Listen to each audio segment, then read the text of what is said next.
So the advantages of an inflatable kayak over a plastic one, or rotomolded, or even thermoform, are stability, shallow draft, and stealth.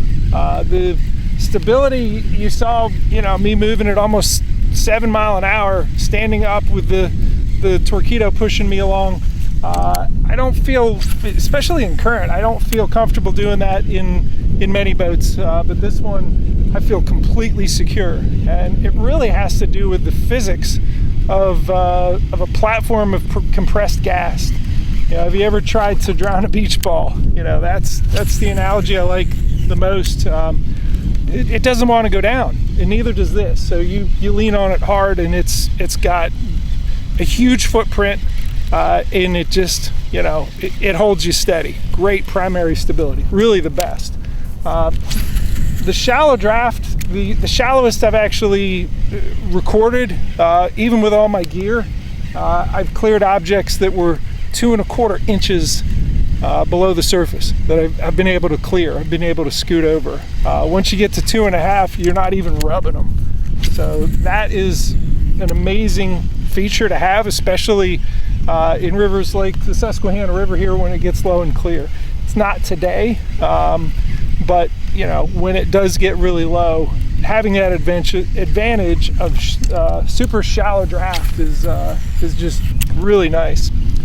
The other is stealth. If you take your pliers and you drop them in a rotomolded boat, you're gonna go boom and spook all the fish. Even the stealth of waves hitting this and the hull slap that you get with a rotomolded boat, you don't have with the inflatable. And really that translates to you catching more fish, because you're on a platform that is just quiet. They don't know you're there. I'm gonna beach my inflatable kayak. We're gonna take a closer look at it, about astern, if you will, of this boat, the innovative Sportsman Osprey 1436. So this is my favorite boat for river fishing. It's the innovative Sportsman Osprey 1436. It's a 3-compartment inflatable. The center chamber here is set at 14 pounds per square inch. You got a valve right there. The outer ones, there's a valve for it. These tubes are set at 3 pounds per square inch. I can hear it now, but what if it pops? As soon as you get a hook near it, it's going. It is not a pool toy. I've had this particular model, I think about 17 months now, and I've not had to make a repair yet.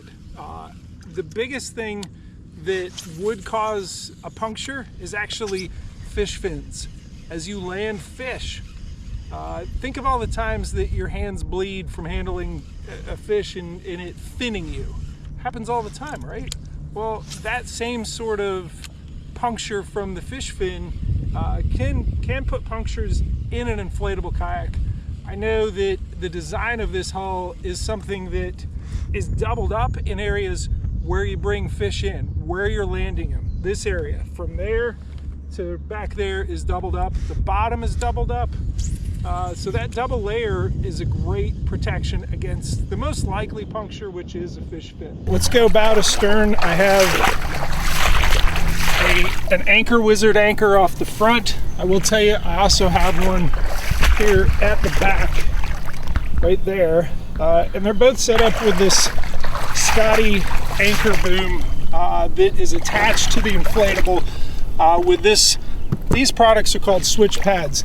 Yak Attack makes switch pads. You glue them on with an adhesive called HH66, which you can get from NRS and a bunch of other different whitewater inflatable kayak or any inflatable suppliers. So the innovative Sportsman Osprey comes with several of these, and it actually comes with this track. This is top loading track that goes all the way around it in a big box, and it allows me to install things like Boonedox landing gear. These are wheels that deploy, so I can wheel it right up the ramp or through the woods or wherever I want to go.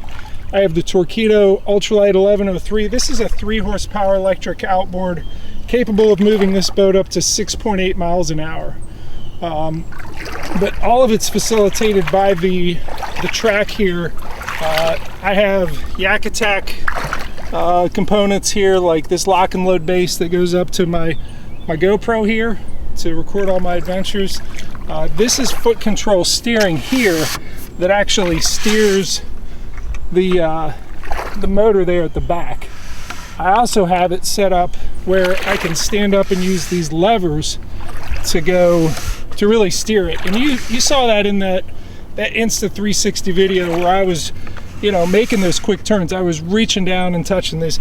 This is I'm gonna tell you, it's a very custom type thing that I did. The foot pegs and the slides are part of an Innovative Sportsman foot control steering kit, and this is just stuff I set up on my own. I have other things on here on the track, like the Yak Attack T-Rain for my braid scissors. I got another one for my pliers here. It's a little bit tangled up with my Boga grip.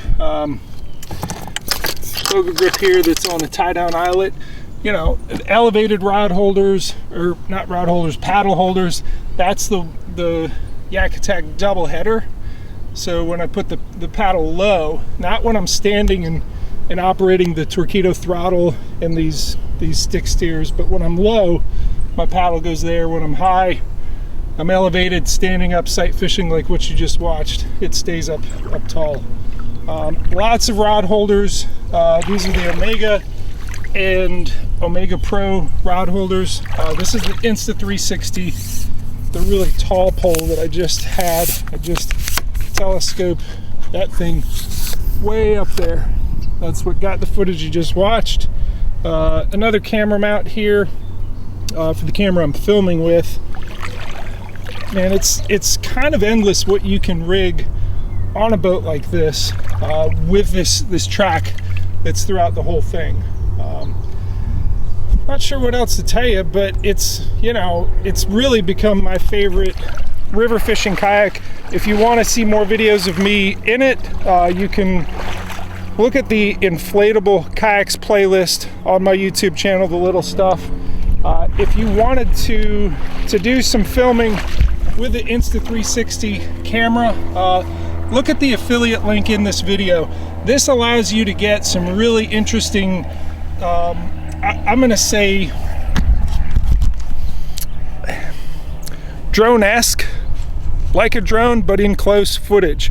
It comes with this stick, but getting this really long one allowed me to get the footage that you just saw.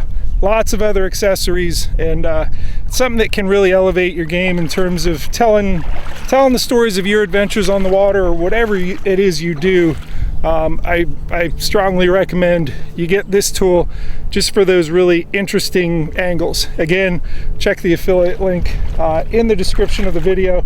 If you wanted to get an Innovative Sportsman Osprey, you can go to innovativesportsman.com. I will tell you, it's not a real high volume production product, and he does them in small batches, so if you want one, you better get on it and reserve one. He builds each one individually, and he has kits to build it out, so you can put things like the Torqeedo and a couple other kits. I didn't really talk about the seat, but I'll let you research that on the Innovative Sportsman website. It's a really cool seat in terms of its ability to go high and low in this unique angle that I show here. That's about it. Appreciate you watching. See ya.